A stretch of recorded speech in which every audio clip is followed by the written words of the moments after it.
Brandon Sanderson has written a lot of worlds with tons of magic systems and tons of overlap and just so much going on there. And I was diving through the Reddit of the Cosmere and seeing a lot of interesting theories, and so that is what we're going to discuss today. Different theories that you guys has. Now, don't worry, I am going to post what is the spoiler. I'm going to have probably the book right here or something like that so that you know what spoilers are coming up, and I'll do my best to remember to chapter this video when I edit it so that people know where to jump around if you haven't read certain books. Now, I personally haven't read Tress, so we're not even going to go into any of those spoilers or into any of those theories, but we are going to dive into some of the other ones, and I'll do my best to not spoil anything and only talk about what is currently on the topic. The very first theory / question we have to talk about today is a question about Stormlight Archive. So if you haven't read essentially Words of Radiance and Way of Kings, then this is probably not a topic for you. But if you read all 4 Stormlights, then this is definitely where to start. And with that, we're going to just get right into it. The first question we have is, could a Windrunner fall out of the atmosphere assuming an unlimited supply of Stormlight? Could a Windrunner continuously lash themselves out of the atmosphere of Roshar? Essentially, the question is, can they fall out of a planet, or does gravity eventually change themselves? Now, if you really get into the details of what they talk about when Kaladin does his testing, I believe in Words of Radiance, with his Stormlight, deciding and figuring out how things go, the way he describes his quote-unquote flying is it's more like changing the direction your body thinks is down, if that makes any sense, or I guess your soul's part of down. So assuming that is true, then yes, you could just say down is the other direction. What this essentially is doing is if you, the Radiant, are floating in space, you can choose which direction gravity is, and essentially any direction is how the magic system works. So essentially, yes, you could. The second part of their question is, could they survive space and fall to other planets, essentially traveling throughout the universe?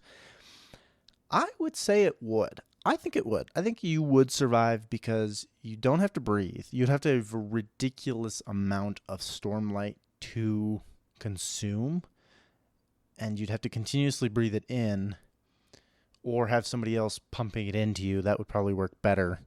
But I think it would work. I honestly think you could survive space with enough Stormlight inside of you, especially if you had another Radiant pumping you full of Stormlight at the same time. Now, granted, they might not survive, but you as an individual having unlimited Stormlight would more than survive because it would repair any skin that's getting damaged by the atmosphere way faster than it would get destroyed.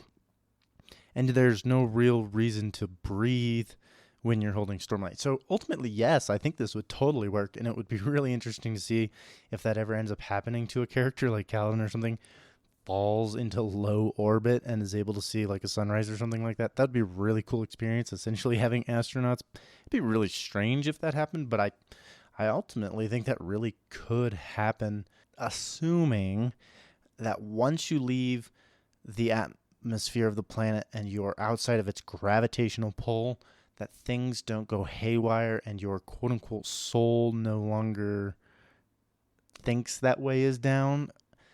I don't know if having no gravity would affect all of that. I think it would work just fine. Assuming everything is what we assume it to be, then yes, I totally think this would work. Now, some of these questions people have actually asked Brandon Sanderson, and I'm going to leave it to the end of these topics so that I don't spoil anything else, but I am going to actually essentially read off his answer in a way. And somebody did ask him if a Windrunner could run into space. Now, this is a spoiler for all of Stormlight, so if you've got past Word of Radiance, I wouldn't recommend continuing on this part. But he does say yes. Essentially, any Windrunner with enough Stormlight Archive and the ability to do so could travel between planets. So essentially, he confirms the theory on his own. And he says, like, even Kaladin could probably do it. So there you go. Brandon Sanderson himself says so. The next one we have is Adolnasium is not God. Now, this is a huge Cosmere spoiler, kind of all the way up to, was it Rhythm of Wars, the last one, and some spoilers sprinkled out here and there. So if you're not really interested in the world building aspect of this, or you don't feel like you know enough to continue, we're talking about Adolnasium here. If you don't know who that is, I would just suggest moving on. But if you're interested, continue watching. So this person pretty much is saying Adolnasium is not God. He refers to Hoid speaking to Dalinar about this and asks if he was never originally God in the first place. Now, here are some big spoilers. If you don't know these world building aspects, I suggest you move on, but I'm going to spoil a bunch here real quick. If you don't know this, essentially Adolnasium was their quote-unquote God. A bunch of people got together and decided to essentially kill him, splintering him into a bunch of pieces. Several different people picked up a lot of different pieces and became their own small individual gods. And over the course of the Cosmere, we've been led to believe that the ultimate, the big G god in this entire universe has been killed. Now, the theory here that they are suggesting is that he was never God in the first place, and or that he was a creation of everybody else trying to put God back together, and that's why they had to take him apart again, essentially. Now, this is an interesting theory, and I could see Brandon Sanderson doing something very similar to this, and where he has our belief in Adolnasium as the big God is actually never true, and that God has been dead for a long, long period, and they figured out that he, in fact, wasn't, and decided to shatter him to see if they could reassemble the original god and or destroy the false god. So I'm not really sure where he would take that, but I guess it's entirely possible that that's exactly what he would be doing with this world. Though his reference to why he believes this, or his hint as to why this could be true, is him being Hoid talking to Dalinar. Now, he pretty much just says this to Dalinar kind of as a way to test to see if he knows as much as he thinks he does. He's essentially poking and prodding him to find out what Dalinar knows. So there isn't really any reason to assume that this points to that. It's totally possible that this is true, but it's not a fair assumption to believe that this is why he says that. It's totally just Hoid trying to figure out how much Dalinar knows, and that's kind of all it is. Brandon Sanderson doesn't really have his own answer for this, so we're just going to move on to the next one. The next thing we got going here is a Hoid theory. If you don't know who Hoid is or all that entails with him, I suggest moving on. It's a Cosmere as a whole, kind of spanning across everything he's written. So if you haven't read a lot of his series or most of it, or really want to be spoiled on some of the world building, then I suggest moving on from here, but we're going to jump right into it. This guy's initial question is surrounding Hoid and to why he is collecting all the different powers throughout the Cosmere.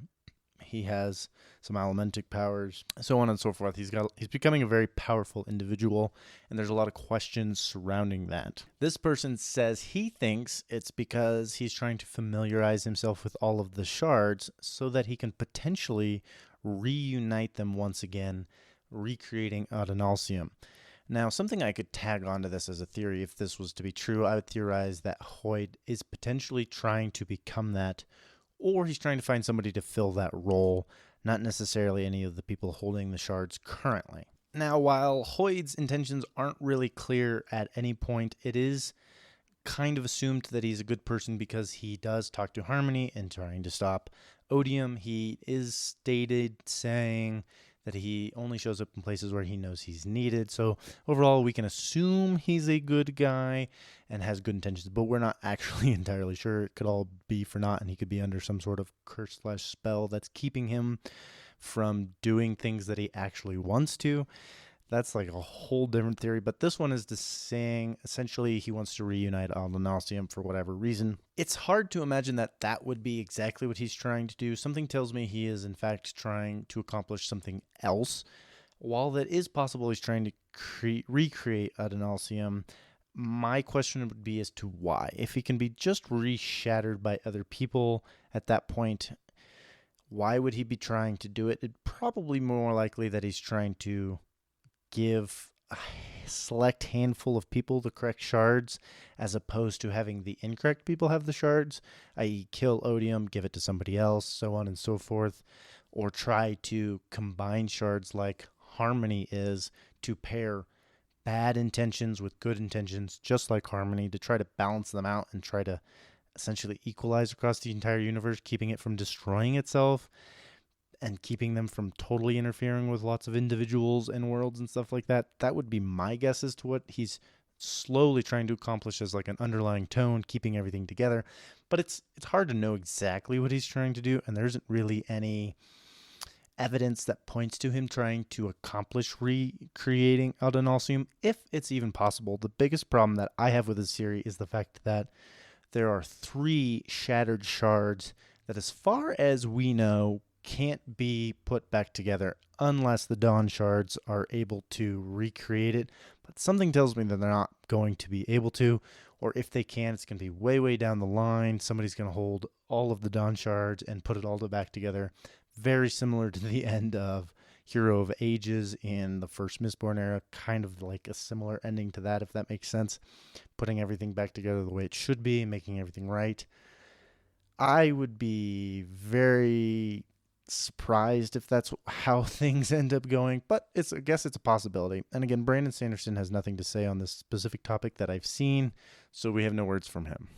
One of the last things that I have picked out to talk about today isn't so much a theory as more of a question / a topic to talk about, and it's Kelsier. So if you've not read Mistborn Era 1 or Mistborn Era 2 or any of the novellas surrounding it, I suggest moving on because this would be big spoilers for you. Their question essentially boils down to, is Kelsier a good guy or a bad guy? Because you see him in a lot of different scenarios and you kind of see him in a lot of different lights. Ultimately, I think it just kind of comes down to what scenario you're putting Kelsier in.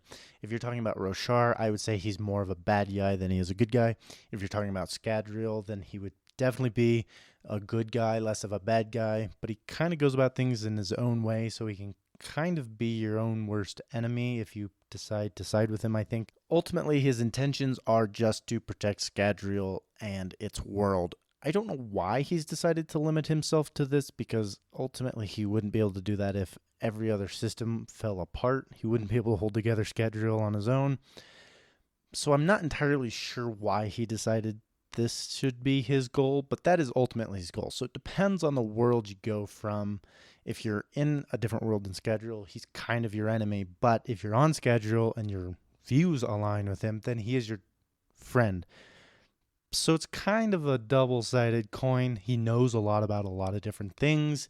He's very powerful is what it seems. So I wouldn't say you want to be on his bad side, but I would say he's kind of a loose cannon, and you cannot define him. And even Harmony kind of is a little bit like wary about him. So you kind of have to pick and choose depending on where you're setting the scene in terms of if he's a good guy or bad guy. Generically speaking, I'd say he's a good guy. And I could even see him being okay with helping out other worlds in certain scenarios that he sees fit to help himself in the long run. But essentially, he's just selfish. So unless you're aligned with him, he's a bad guy. I have my own crazy theories about what could potentially happen, and I've seen so many more theories on Reddit about what could happen, but I want to know what your guys' crackpot theories are. I do suggest that you don't spoil for anything for anybody, so put a spoiler tag in your comment if you're going to write about something like that. But let me know. Put it in the comments. What are your crazy Cosmere theories? I want to know what you think is going to happen, how you think Book 5 of Stormlight's going to go, how you think Mistborn Era 3 is going to go. I'm really curious to see what you guys have. Please comment. Please leave a like and subscribe. We are growing on this channel. I'm hitting a lot of views, which is mind-blowing, but it's great. So thanks for watching, and just go pick up a book.